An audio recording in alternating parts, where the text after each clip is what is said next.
Scott Horton's Provoked is a single sustained argument delivered at the length and density of a prosecutor's brief. The war in Ukraine, he contends, was not a bolt from a clear sky, but the predictable end of a road the United States chose to walk, deliberately, for more than 30 years. Across roughly 700 pages and thousands of footnotes, Horton, director of the Libertarian Institute and a veteran anti-war broadcaster, assembles the documentary record administration by administration, from the fall of the Berlin Wall to the second election of Donald Trump, to show how Washington pressed its post-Cold War advantage against a defeated and cooperative Russia until that advantage finally detonated. This is a summary of that book.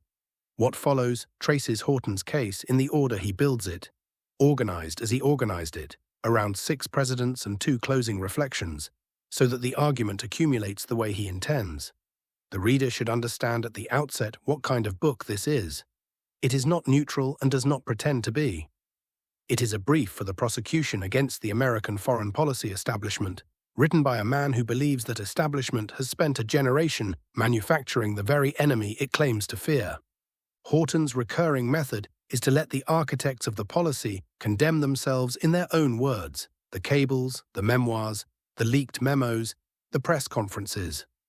The promises made and broken, the warnings sounded and ignored, the deals offered and sabotaged. These are the spine of the book. By the end, the question Horton wants the reader holding is not whether Vladimir Putin is responsible for his own actions. Horton concedes repeatedly that he is, but whether the catastrophe was avoidable, and who, knowing it was avoidable, chose otherwise. Chapter 1. George H.W. Bush. The story opens at the moment of maximum possibility. The Soviet Union is dissolving. The Cold War is ending more peacefully than anyone dared hope, and a genuine choice lies before the United States. One path, urged by figures as varied as Jeane Kirkpatrick and the non-interventionist right, was to come home, to cash the peace dividend, shed the burdens of superpower status, and become, in Kirkpatrick's phrase, a normal country in a normal time. The other was the path the national security establishment actually took, a doctrine of global dominance, christened the unipolar moment by Charles Krauthammer, and benevolent global hegemony by Bill Kristol and Robert Kagan. Horton shows the choice being made in the Pentagon's 1992 Defense Planning Guidance, drafted under Paul Wolfowitz, which declared that America must remain the sole global power and prevent the rise of any rival. The empire, not the republic, won the argument before the public ever knew there was one. The chapter's documentary heart is the question of NATO. Horton marshals an extraordinary chain of evidence, much of it drawn from the National Security Archive's release of contemporaneous notes, that Western leaders repeatedly assured Moscow the alliance would not expand eastward in exchange for Soviet acceptance of German reunification. James Baker's famous formulation that NATO would move not 1 inch to the east was no isolated slip. Horton documents the same pledge from Genscher, Kohl, Gates, Thatcher's successors, and NATO's own Secretary-General, made again and again through 1990 and 1991. Gorbachev acted on those assurances. The hawks have since insisted nothing was promised because nothing was written down. But Horton, citing scholars like Joshua Shifrinson and Mary Elise Sarot, dismantles that defense. Informal handshake agreements have always governed great power relations, and the Soviets had every reason to take the West at its word. Horton is careful to credit Bush where credit is due. The elder Bush handled the nuclear endgame with real statesmanship, slashing arsenals, making unilateral cuts that Gorbachev reciprocated, signing arms reduction treaties, and even tried in his mocked Chicken Kiev speech to slow the breakup of the USSR out of sober concern for loose nuclear weapons. But the same administration that lied to the Soviets about NATO also launched the new American interventionism in the Balkans. Here, Horton tells the story of Yugoslavia's destruction at length, an IMF austerity regime that shattered the country's living standards, German and American encouragement of Slovenian and Croatian secession, and the fateful recognition of new states along arbitrary internal borders that stranded a third of the region's Serbs on the wrong side of suddenly international lines. The Bosnian tragedy receives particular attention because Horton uses it to expose a double standard he will return to throughout the book. The West insisted that Slovenes and Croats had a sacred right to secede from Yugoslavia, but that the Serbs trapped inside the new states had no corresponding right to remain. He documents how American diplomat Warren Zimmerman encouraged Bosnia's Alija Izetbegović to renege on the signed Lisbon Agreement, a workable cantonization deal the Bosnian Serbs had accepted, with the promise of U.S. recognition, an intervention that one observer called as close to criminal negligence as a diplomatic act can be. The war followed within days. What lingers from this opening movement is the sense of a road not taken, and a particular kind of grief over it. A defeated rival had offered friendship. The proper response to a fallen adversary is magnanimity, the kind that rebuilt Germany and Japan rather than the kind that humiliated Weimar. Instead, the victors chose to press their advantage, and in pressing, it began to manufacture the conditions for the next confrontation. The tragedy is not that anyone willed war, but that men entrusted with a rare moment of peace could not resist the temptation to dominate, and a civilization with deep roots and legitimate fears was treated as a problem to be managed rather than a people to be reconciled. Chapter 2. Bill Clinton. If the elder Bush opened the door, Horton argues, Clinton walked the United States through it and slammed it behind him. This is the longest and in many ways the load-bearing chapter of the book, because it is here that the decision to expand NATO is finally and irreversibly made, over the unanimous objection of Russia and against the warnings of nearly every serious expert America possessed. The chapter's central drama is a deception. Russia had withdrawn from Eastern Europe and cut its forces by 70%. To manage Moscow's anxieties, the administration offered the Partnership for Peace, pitched to Yeltsin as an inclusive arrangement open to all, Russia included, that would replace bloc politics with a pan-European security structure. Yeltsin called it a stroke of genius and thanked Clinton effusively.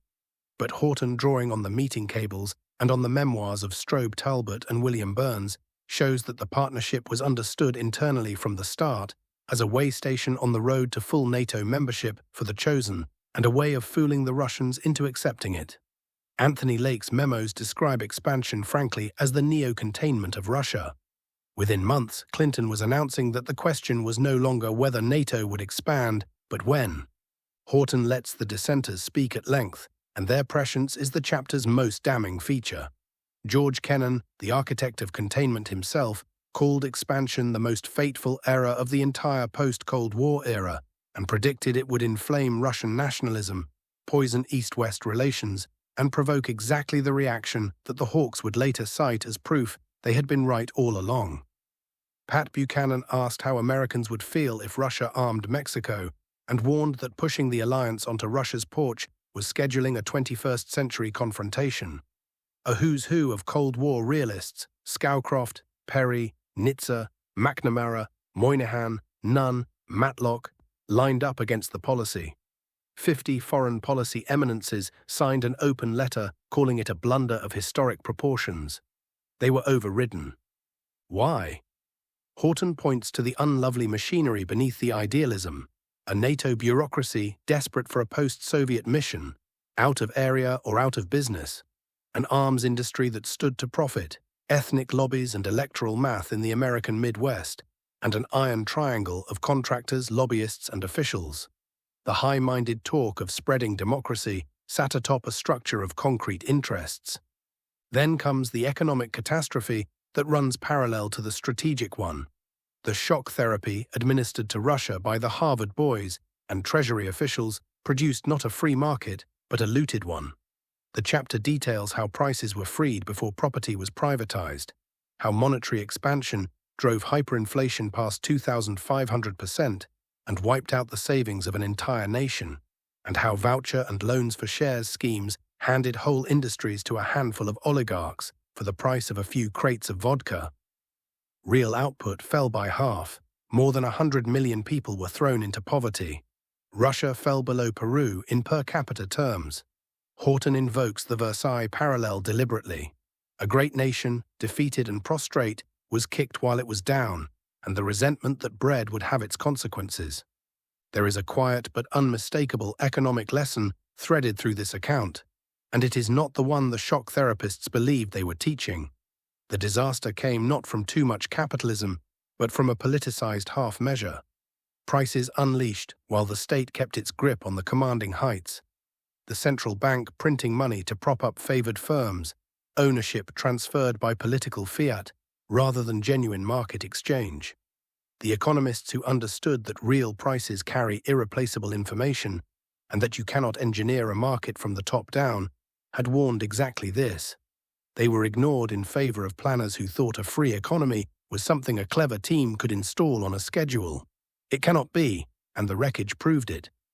The chapter closes through the Balkans again, the Bosnian War's sieges and massacres, the jihadist and Iranian arms pipelines the US quietly tolerated, the Dayton deal that finally resembled the Lisbon Agreement the West had sabotaged years earlier, and through the First Chechen War and the murky Moscow apartment bombings.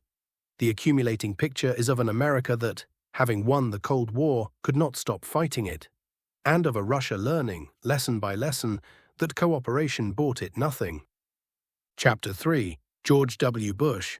The younger Bush inherits a Russia still, astonishingly, hoping to join the West. Horton opens with Vladimir Putin's repeated documented overtures, asking outright about NATO membership, declaring Russians a European people, offering to call the alliance's bluff by joining it. After September 11th, Putin was the first foreign leader to phone Bush, offered intelligence cooperation and access to bases in Central Asia, and stood down a military exercise as a gesture of support, spending real political capital at home to do it. He hoped to trade that cooperation for restraint on further expansion. Horton, citing Burns, shows the trade was never on the table. Washington saw no reason to concede anything to a power it judged to be in terminal decline. Instead, the administration delivered a series of calculated provocations.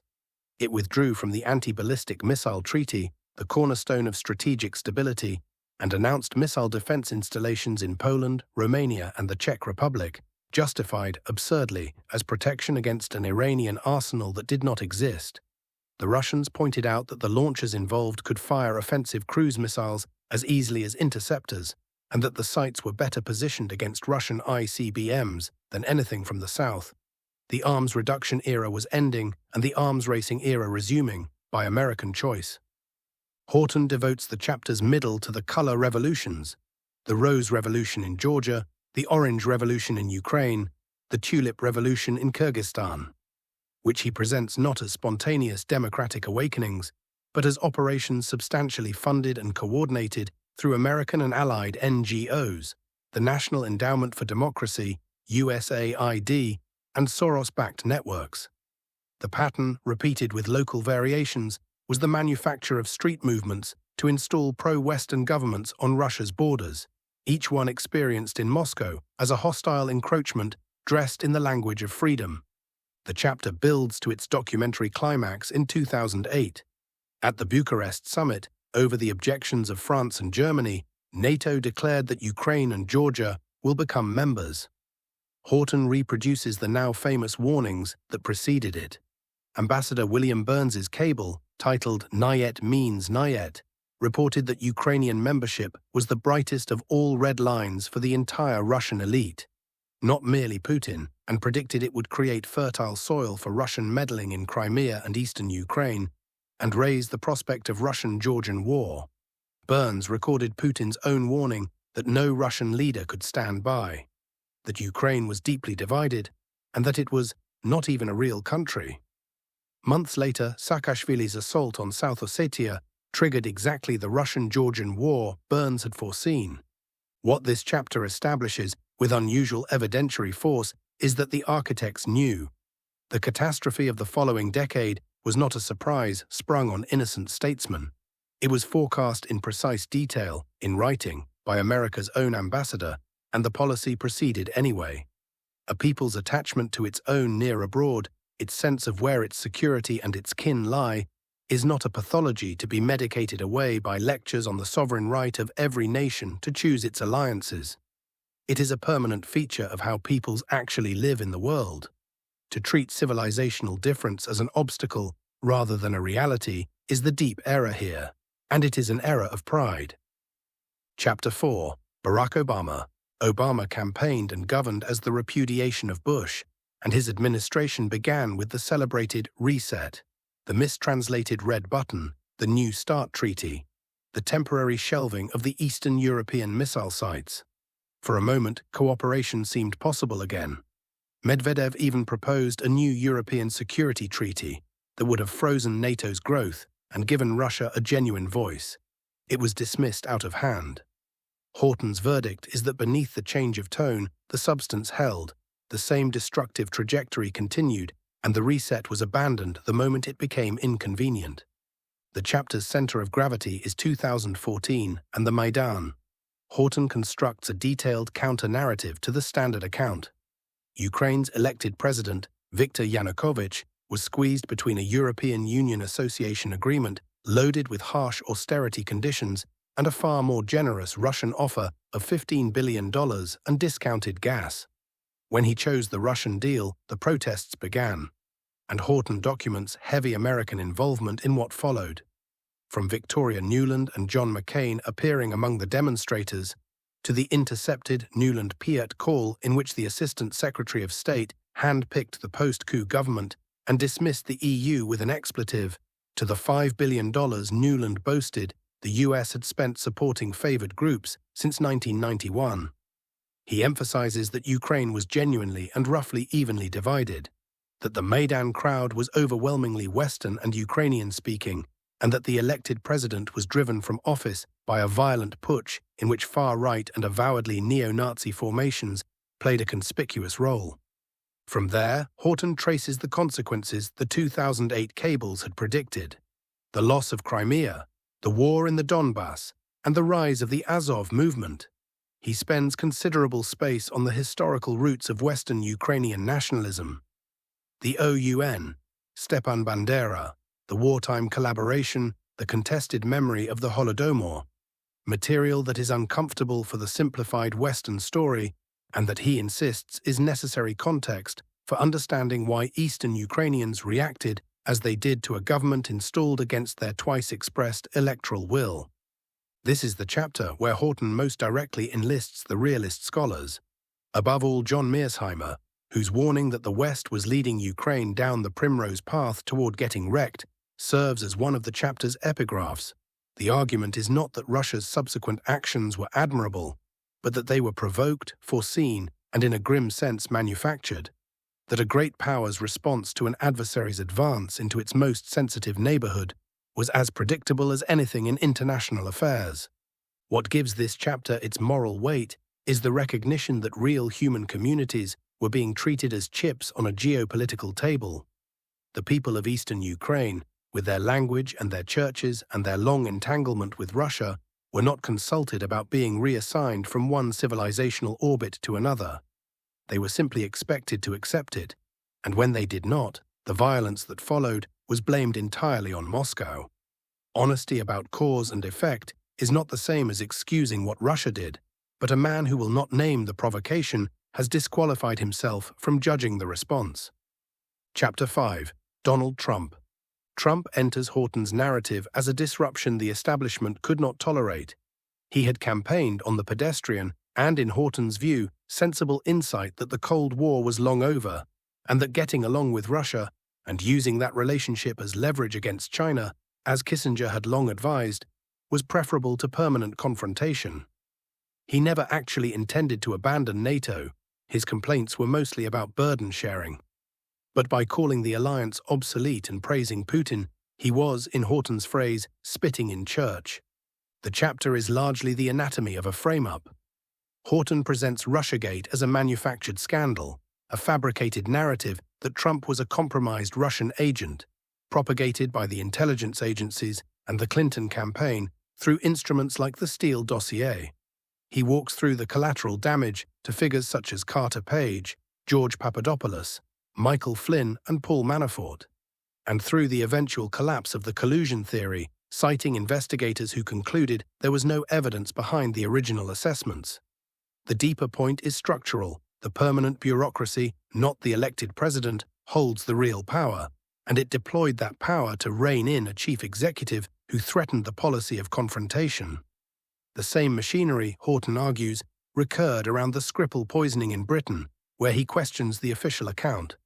Horton's portrait of the American system here is pointed. He notes that Russia is often described as a managed democracy, elections and parties as ceremonial trappings over a state whose permanent apparatus cannot be voted out. The United States, he suggests, is not as different as Americans like to believe. The difference is that in the American case, it is the bureaucracy rather than a single leader that holds the unaccountable power, as Trump discovered when he proved insufficiently obedient. The takeaway is a sobering one about self-government itself. When the institutions of a constitutional republic, its intelligence services, its courts, its press, can be turned against the man the people lawfully elected, simply because he questioned the reigning foreign policy consensus, then the forms of representative government persist while its substance hollows out. A republic that cannot change its rulers' deepest commitments through elections is a republic in name. The relevant tradition here has always insisted that constitutional limited government and empire are mortal enemies. This chapter shows the empire defending itself against the republic. Chapter 6. Joe Biden. This is the chapter toward which the whole book has been driving, and Horton treats it as the moment when decades of accumulated provocation finally combust. Biden, he argues, came to office determined to raise tensions, surging warships into the Black Sea, insulting Putin personally, expanding weapons transfers to Ukraine, and on the Ukrainian side, encouraging a hardened posture that abandoned the language of negotiation in favor of a strategy to retake Crimea and secure a NATO membership plan. Horton reconstructs 2021 as a year of catastrophic miscalibration. As Russian forces massed and Moscow issued explicit demands for security guarantees and a halt to NATO's eastward drift, Washington refused to engage the underlying question of Ukrainian neutrality. He documents the warnings, even the Rand Corporation's own studies of the risks, and concludes that the administration either failed to grasp the danger or did not mind a war. When the invasion came in February 2022, Horton is unequivocal that Putin bears responsibility for the decision to invade, while insisting that the decision was made in a context the United States had spent 30 years constructing. The chapter's most consequential claim concerns the peace that nearly happened. Horton assembles a remarkable convergence of sources: Israeli mediator Naftali Bennett, Ukrainian negotiators Arakhamia and Arestovich, Fiona Hill in Foreign Affairs, Financial Times reporting Turkish accounts of the Istanbul talks, to argue that in the war's first weeks, Russia and Ukraine came close to a negotiated settlement, Ukrainian neutrality and a renunciation of NATO in exchange for security guarantees and a Russian withdrawal. And then, by multiple accounts, Boris Johnson arrived in Kiev carrying a message from Washington that now was the time to fight, not to deal, and that the West would not support an agreement. The talks collapsed. The war that followed, with its staggering human cost, was in Horton's telling a war that could have been ended in the spring of 2022 and was instead deliberately prolonged to weaken Russia. Around this central charge, Horton arranges the war's other dimensions: the propaganda apparatus and its myths, the renewed prominence of the Azov battalion, the grinding attrition of Bakhmut and the Ukrainian draft, and the candid admissions of Western figures, Lindsey Graham calling Russian deaths the best money America ever spent, that reveal the proxy logic beneath the humanitarian rhetoric. The accounting Horton demands here is ultimately a moral one, and it falls hardest on those who chose war over a deal that was within reach. To prolong a conflict that is killing hundreds of thousands of people on territory everyone privately admits is not vital to American security in order to bleed a rival. This is the kind of calculation that treats human lives as instruments and forgets that each of them is of infinite worth. The willingness to let a peace slip away, and to do so knowingly, is the gravest indictment in the book, and the one Horton most wants the reader to carry out of it. Chapter 7. Trump II. The brief penultimate chapter brings the story to the threshold of the present. Against the backdrop of Biden's withdrawal from the 2024 race and 2 attempts on Trump's life, one of them by a man radicalized, Horton notes, by the very good versus evil war narrative the establishment had cultivated, Trump is returned to office in a landslide, pledging to end the war. Horton's tone is wary hope, shadowed by hard realism. He takes Trump's stated desire for peace seriously and welcomes a few appointments. But he also catalogues the hawks surrounding the president-elect and warns that personnel is policy. The danger, he argues, is that the same permanent establishment that reined in Trump's Russia policy the first time will simply do it again, and that the new administration's instincts may prove no match for the machinery it inherits. The chapter's quiet warning is that elections alone cannot deliver peace if the apparatus beneath them is committed to war. The hope that a single disruptive figure might break the cycle is real but fragile, and Horton refuses to pretend otherwise. The fate of the country, he suggests, may turn on whether ordinary citizens loudly demand an end to the war rather than trusting any one man to deliver it for them. Chapter 8. Good night and good luck. The final chapter is Horton's summation, where the narrator steps back from the documentary record to deliver the verdict the evidence has been building toward. The fear campaign against Russia, he argues, is the same demonization Washington runs against every designated enemy. And the central fact it obscures is simple. The United States, not Russia, is the world empire, and it should not be. He drives the point home with the establishment's own second thoughts.